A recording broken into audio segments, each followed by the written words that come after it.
அனைத்து அன்பு உள்ளங்களுக்கும் என் இனிய காலை வணக்கம். இன்று ஒரு குறள். அதிகாரம் 20 பயனில சொல்லாமை. குறள் எண் 193.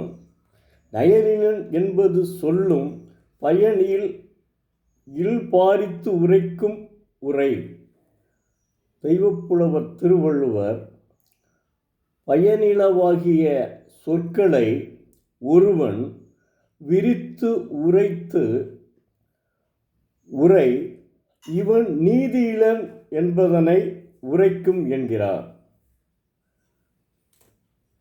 ஒருவன் நல்லவனா கெட்டவனா என்பதை அவனுடைய பேச்சிலிருந்தே தெரிந்து கொள்ளலாம். நல்லவன் உள்ளத்தில் அவனுக்கு அறத்தை போற்றி வந்தால் அவன் நல்லவனாகத்தான், அவன் உதட்டிலிருந்து நல்ல சொற்கள் தான் வரும். ஆனால் உள்ளத்தில் அறத்தை போற்றாமல் இருப்பவனுடைய வாயிலிருந்து பயனில்லாத சொற்கள் வரும். பயனில்லாத சொற்கள் பிரித்து வீண் பேச்சை பயனில்லாத வீண் பேச்சை விரித்து உரைப்பவன் என்கிறார். என்ன அற்புதமாக சொல்லியிருக்கார் பாருங்க. அதாவது உள்ளத்திலே அறம் உள்ளவனிடமிருந்து வீண் பேச்சு வராது. வீண் பேச்சை விரித்து பேச மாட்டார்கள். அறம் இல்லாதவனுடைய உள்ளத்தில் இருந்துதான் வீண் பேச்சை விரித்து பேசுவார்கள் என்கிறார். அப்போ அறம் சார்ந்தவன் தான் எல்லா விதத்திலையுமே நல்லவன் என்று சொல்கிறார். அவர் எடுத்த உடனேயே அவர்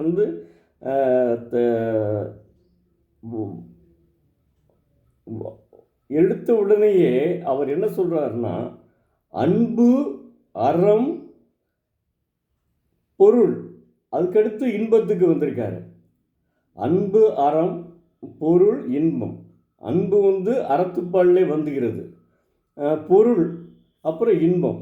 இப்படி அவர் ஒவ்வொன்றையும் தொகுத்து வழங்கியுள்ளார்.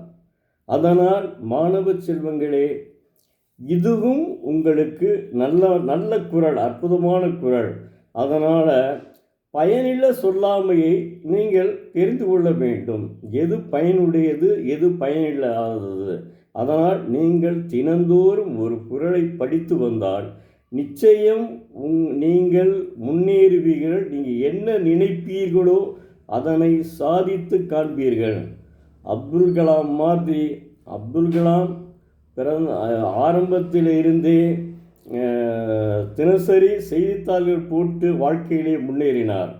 அதுபோலவே தாமஸ் ஆல்வா எடிசனும் தினந்தோறும் ரயில்வேக்கு சென்று செய்தித்தாள்களை போட்டுதான் அவரும் வாழ்க்கையிலே மிகப்பெரிய மின்விளக்கை கண்டுபிடித்தார்.